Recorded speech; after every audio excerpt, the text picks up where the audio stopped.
इसलिए इसको प्रतिस्पर्धा में हम लाए केंद्र सरकार से, और इसलिए इस पर माननीय प्रधानमंत्री जी का भी बड़ा ध्यान है और हमारे मुख्यमंत्री जी का भी बड़ा ध्यान है कि कैसे भी ये बहुत जल्दी इस्टेब्लिश हो और यहाँ पर लोगों को रोजगार मिल सके। नरवाई पराली जलाने के लिए कड़ाई से सरकार ने निर्णय लिया क्योंकि पर्यावरण काफ़ी प्रदूषित हो रहा है। किसान भाइयों से निवेदन किया कि हमें ऐसा कोई निर्णय लेना नहीं पड़े जिससे कि आपको दंडित करना पड़े। इसके बावजूद भी अगर कोई किसान भाई पराली जलाएंगे तो उनके किसान सम्मान निधि 1 साल की रोक दी जाएगी। साथ ही उनके उत्पादन को एमएसपी पर खरीदा नहीं जाएगा। तो ये एक हम चाहते नहीं कि इस किसान को दंड दें, पर पर्यावरण के लिए बहुत ज़रूरी है कि किसान भाई अपने छोटे से लालच के लिए बड़ा नुकसान नहीं करें, क्योंकि पर्यावरण नुकसान होगा तो उनके बच्चे भी उससे प्रभावित होंगे। और इसलिए हमारा आग्रह यही है कि पराली नहीं जलाए। सरकार दंड करना बिल्कुल नहीं चाहती, पर जरूरी है कि पर्यावरण ठीक रहे, इसलिए दंडित भी होना पड़ेगा अगर कोई इस बात का पालन नहीं करेगा।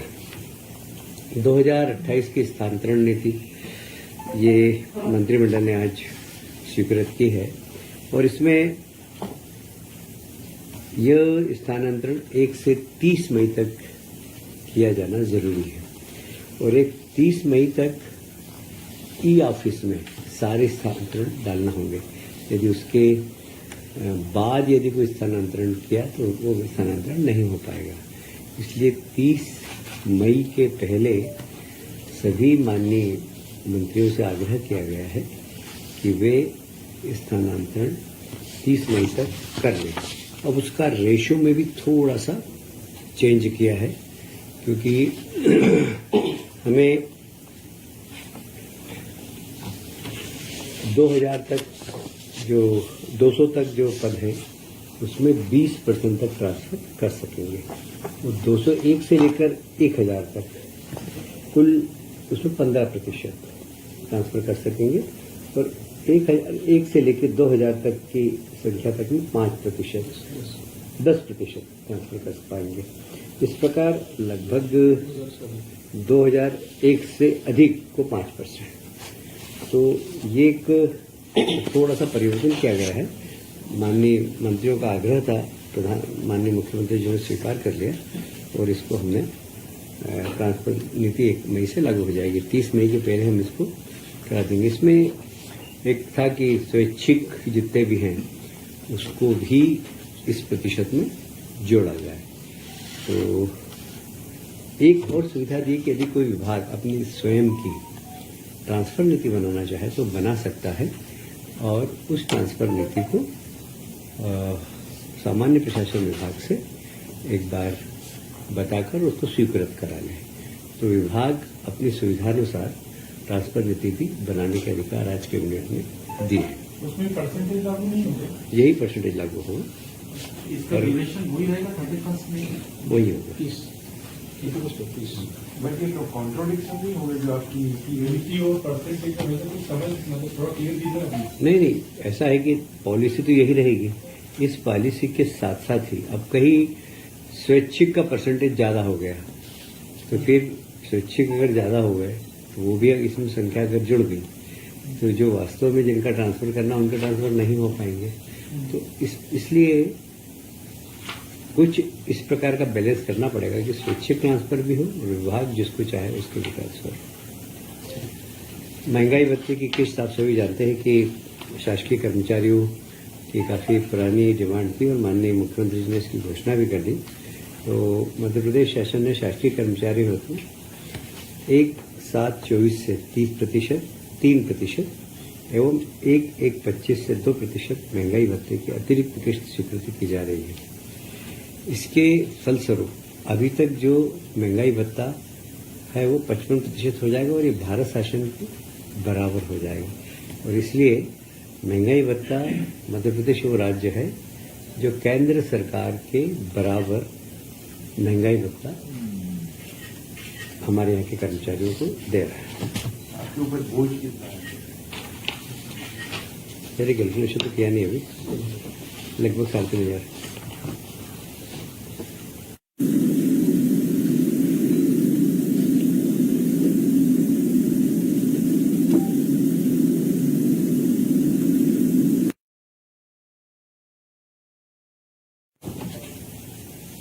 वैसे तो हम सरप्लस बिजली में हैं, पर हम अब ग्रीन एनर्जी को जरा फोकस कर रहे हैं, क्योंकि सारी दुनिया ग्रीन एनर्जी को की तरफ जा रही है। हमने भी ग्रीन एनर्जी की तरफ फोकस करना चालू किया है, और इसीलिए मध्य प्रदेश और उत्तर प्रदेश दोनों की डिमांड अलग अलग समय पर होती है।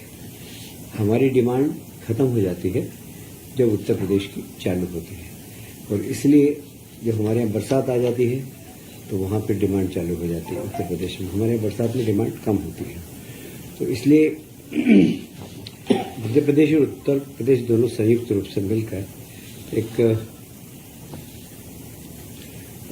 2000 मेगावाट का सोलर पार्क बना रहे हैं, जिसमें 1000 तो कंपोजिट, जिसमें भंडारण की क्षमता होगी, और 1000 मेगावाट को खर्च कर सकेंगे। इस प्रकार 2000 मेगावाट का सोलर प्लांट मध्य प्रदेश और उत्तर प्रदेश के साथ संयुक्त रूप से मिलकर बनाने की योजना है। और इसमें लगभग इस प्रोजेक्ट में वैसे लगभग इस प्रोजेक्ट में कितना लगेगा? 3000 मेगावाट है। एक तो 1000 तो कैपेसिटी भंडारण और 2000 सोलर है जी। शायद भिंड के आसपास, मुरैना के आसपास। जब जितकी डिमांड होगी उतनी उसको डिमांड दे देंगे। हाँ, मतलब ये तो दोनों सरकार अपनी ही है, इसलिए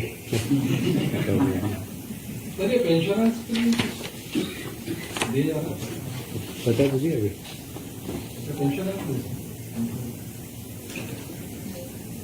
आ गया। राज्य शासन ने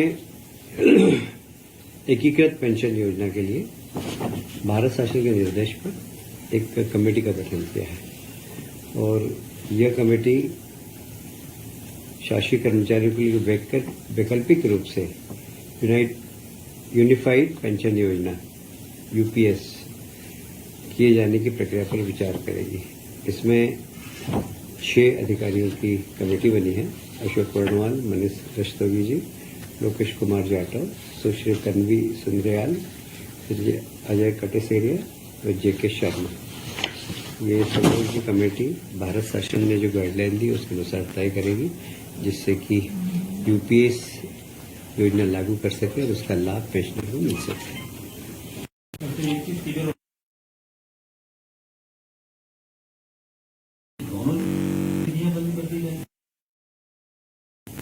किसान सम्मान निधि